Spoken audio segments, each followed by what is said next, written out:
Very good afternoon and welcome. आप देख रहे हैं आज का बाजार जागरण बिजनेस के डिजिटल प्लेटफॉर्म पे। और बाजारों में एक बार फिर आज एक तेज गिरावट देखने को मिल रही है।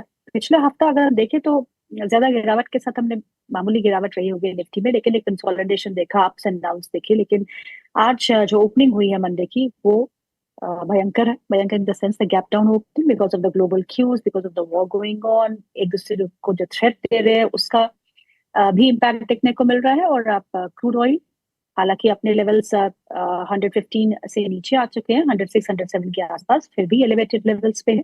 अगर हम रुपये की बात करें तो ऑल टाइम रिकॉर्ड लो पे रुपये है। 94 को आज ब्रीफली सरपास कर गया था, लेकिन अब थोड़ा बहुत आई थिंक इंटरवेंशन की वजह से उसके नीचे काम काज कर रहा है। और अगर हम अपने मार्केट्स की बात करें, निफ्टी ऑल पीक से अगर देखें तो now it's nearly 15% down from the peak. और इसी पे हम चर्चा करेंगे आपको ऐसे बाजार में क्या करना चाहिए। हालांकि जितना भी हम बाउंस बैक मार्केट में देखते हैं, that is being sold off. FIIs तो है ही नहीं, और डीआईआईज खरीदारी तो कर रहे हैं, but then it seems to have slow down a bit.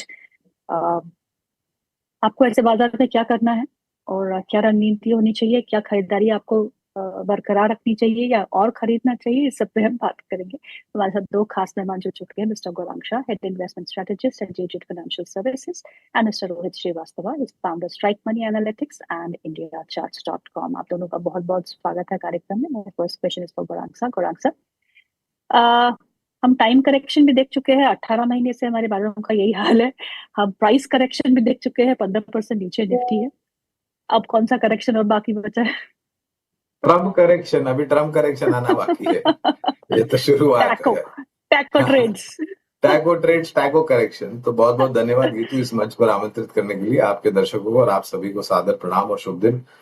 छोटा डिस्क्लोजर दे देते हैं कि जो भी निवेश लायक रणनीति आज इस कार्यक्रम में रखेंगे, ये बुनियादी दर के आधार पर है, लंबी अवधि के लिए, हमारी फंडामेंटल रिसर्च टीम की तरफ से। इसमें हमारी कंपनी जीरो तथा मेरा किसी भी प्रकार का व्यक्तिगत निवेश नहीं है, ना ही किसी के प्रकार वित्तीय लाभ मिलता है, ना ही किसी प्रकार का कॉन्फ्लिक्ट ऑफ इंटरेस्ट। लेकिन इसी स्तर पर आए हम हमारे क्लाइंट्स को देते हैं, संभव है उनका निवेश हो। और एक निवेदन है आपसे, मैंने आपके कलीग सोम्या को एक सेबी डिस्क्लोजर का प्लेट भेजा हुआ है। ठीक है, अगले हफ्ते से मैं आपको दरखास्त करूंगा कि उसको भी दिखा दे, ताकि कोई सेबी गाइडलाइंस का वायलेशन ना हो, वरना आप भी तकलीफ में आ जाएंगे, मैं भी तकलीफ में आ जाऊंगा। Done sir, done sir. बहुत बहुत धन्यवाद। तो गीतू देखिए, ये करेक्शन देखिए, इंडिया विक्स 26 के आसपास, रुपया 94 के आसपास डॉलर के सामने है।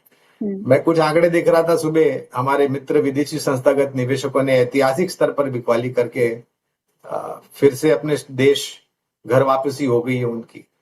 थोड़ा बहुत अभी निवेश बचा हुआ है, और अनिश्चितता का वातावरण खाड़ी को लेकर के, कच्चा तेल 113 114 डॉलर प्रति बैरल, ब्रेंट $100 के आसपास मेरे ख्याल से नाइमेक्स कामकाज कर रहे हैं। अब ऐसी परिस्थिति में ये होना स्वाभाविक है। और जिस प्रकार से वो बुद्धिमानी जीव राष्ट्रपति ट्रम्प टिप्पणी कर रहे हैं, 48 घंटे का टाइम दिया है, उनको तो लगता है कि पूरी दुनिया उनकी जेब में है और पूरी दुनिया उनकी गुलाम है, ऐसे बातें करते हो। तो अब पता नहीं क्या होगा कि, तो ये सबसे बड़ी दिक्कत बाजार को यही है, अनिश्चितता।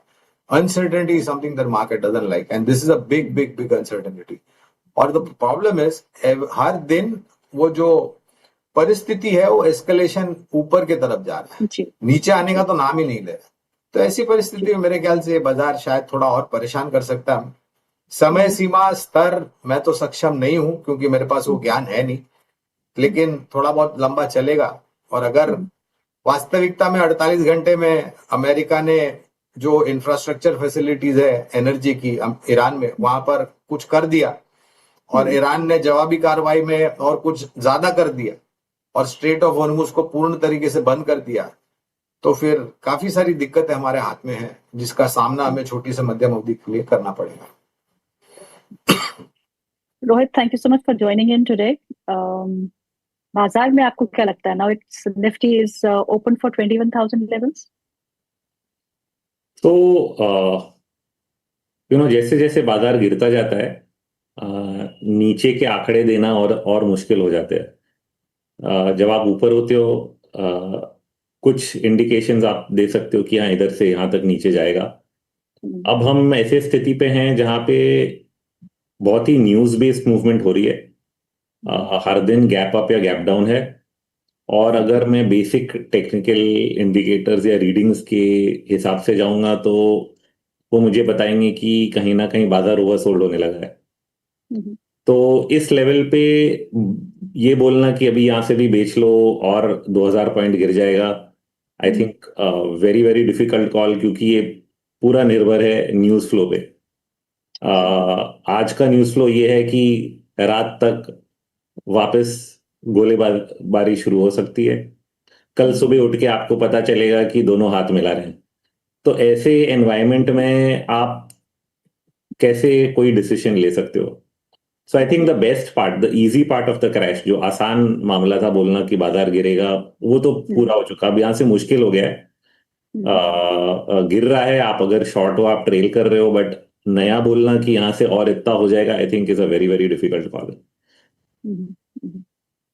Very true. यहाँ से कितना गिरेगा किसी को नहीं पता, यहाँ से संभलेगा वो भी किसी को नहीं पता। तो गौरांग सर, अगर हम वैल्यूएशन की बात करें तो Nifty now is trading at around 19.5 P one year forward. Comfort दे रहा है बहुत ज्यादा। लेकिन अभी मिड कैप और स्मॉल कैप की बात करें इंडेक्स की, तो वहां पे उतना ज्यादा कंफर्ट नहीं है, हालांकि कट्स काफी शार्प एंड डीप है वहां पे। तो वैल्यूएशन फ्रंट पे आप बाजार को कैसे आंकते हैं इस समय? देखिए, मूल्यांकन पे इतना भी बहुत सस्ता नहीं हो गया। हाँ, लेकिन जो ऊपर की तरफ था 22-21 के आसपास का, वहां से नीचे आए, स्वाभाविक है। हमने 15% के आसपास का करेक्शन, मेरे ख्याल से अगर मेरा गणित सही है तो 15% के आसपास का करेक्शन सेंसेक्स निफ्टी में देख लिया। कुछ क्षेत्र के और कुछ कंपनियों के आधार पर शायद थोड़ा बहुत और गहरा करेक्शन हमने देखा है। क्या 19 पे अट्रैक्टिव है? देखेगी तो मैंने ना तो मेरी SIP 21-22 पे बंद करी थी और ना 19 पे बंद करी है। और शायद अगर यहाँ से और नीचे जाता है, निर्भर होता है खबरें किस प्रकार की आती है और कच्चा तेल किधर जाता है और हमारे देश में किस प्रकार से।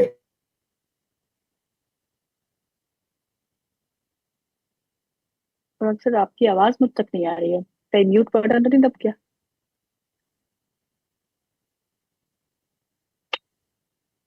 उसके बारे में ज्यादा विचार नहीं करता हूँ और ना ही मेरे दिमाग की नसों को मैं इतना तनाव देता हूँ। मैं इतना बिल्कुल करता हूँ कि जो पैसा लगाना है मुझे, जो निवेश करना है मुझे, वो बिल्कुल करता हूँ। अब वो शायद ये परिस्थिति 3 महीने में, 6 महीने में, जैसे अभी रोहित भाई बता रहे थे कि बमबारी नहीं गिरे और हाथ मिला ले, अब ये अनिश्चितता का बात है। और ये खबरों के ऊपर प्रतिक्रिया हम तब देंगे जब ये खबरें आएगी हमारे पास और हमारी समझ और विचारधारा के बाद उसका हम बातचीत करेंगे, वार्तालाप करेंगे और हम समझेंगे और फिर उस पर प्रतिक्रिया देंगे। तो पता नहीं, मैं देखो 18, 19 या 21, 22 मैंने मेरी SIP बंद नहीं की है और ना ही मैं बंद करने वाला हूँ। फिर ये चाहे नीचे जाए या ऊपर जाए, मैं लंबी अवधि के लिए सोचता हूँ। और मैंने मेरे अनुभव से गीतू, लंबी अवधि के लिए मुझे बाजार ने कभी भी निराश नहीं किया है। रोहित सर, ये बताइए बॉन्ड मार्केट क्या इंडिकेट कर रहा है वहां पे? यील्ड जो है इट्स सर्जिंग।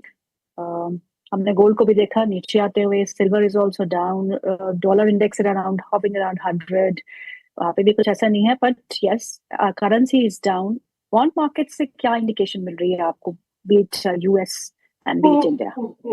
ये बॉन्ड डील्स तो ब्रेकआउट दे रही हैं। US बॉन्ड डील्स ने भी एक ब्रेकआउट दिया, जिससे थोड़ा बहुत इंडिकेशन है कि बॉन्ड डील्स यहाँ से भी थोड़ा और बढ़ेंगी। ये अंत नहीं है।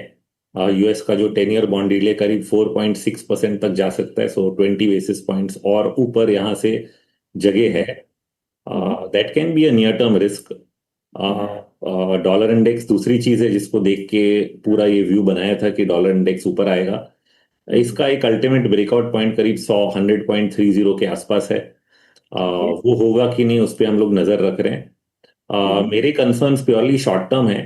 मीडियम टर्म शायद जो गिरावट शुरू हुई है इसके अलग अलग स्टेजेस हों, क्योंकि इवेंचुअली कुछ इकोनॉमिक इम्पैक्ट भी आएगा। क्या फिर से बाजार बढ़ के गिरे तो ट्रेड सेटअप्स जो हैं वो बेरिश सेटअप्स ज्यादा समझ में आएंगे। इस पॉइंट पे ऐसा लगता है कि इतने गिरावट के बाद कहीं ना कहीं एक बार रुक के ऊपर आए तो ज्यादा समझ में आएगा। देखिए, सीजनली भी ये एक फेज है। तो एक सीजनैलिटी होती है कि भारत के बाजार में जैन और मार्च के बीच में कई बार हम लोग मंदी का दौर देखते हैं। ओके, तो ये नया नहीं है कि मार्च के तीसरे हफ्ते तक जाके बाजार कई बार बॉटम आउट होता है और उसके बाद एक बाउंस आ जाता है, कारण कुछ भी हो। और तो इसलिए ये जो समय है, इस समय के बीच में you have to be a little careful, क्योंकि काउंटर ट्रेंड जो बाउंसेस होते हैं वो कभी कभी बहुत ही ज्यादा शार्प होते हैं और शॉर्ट कवरिंग होती है और उसमें फिर आप अटक जाते हो। So that is the risk यहाँ से एग्रेसिव बेरिश व्यू लेने का।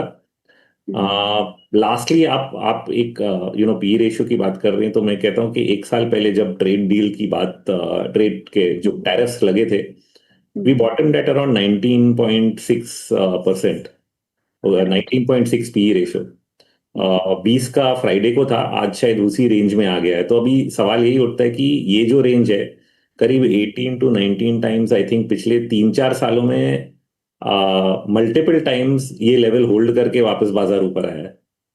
इस बार ऐसा होगा कि नहीं, ये देखना बाकी है, but again it is an important support जो कि सब लोग देख रहे होंगे। सबको लगेगा कि यहाँ पे वैल्यूएशंस जो है हिस्टोरिकल पिछले कुछ सालों के हिसाब से इंटरेस्टिंग हो गए हैं, कंस्ट्रक्टिव हो गए हैं, कहीं ना कहीं लेने के अपॉर्चुनिटीज होंगी।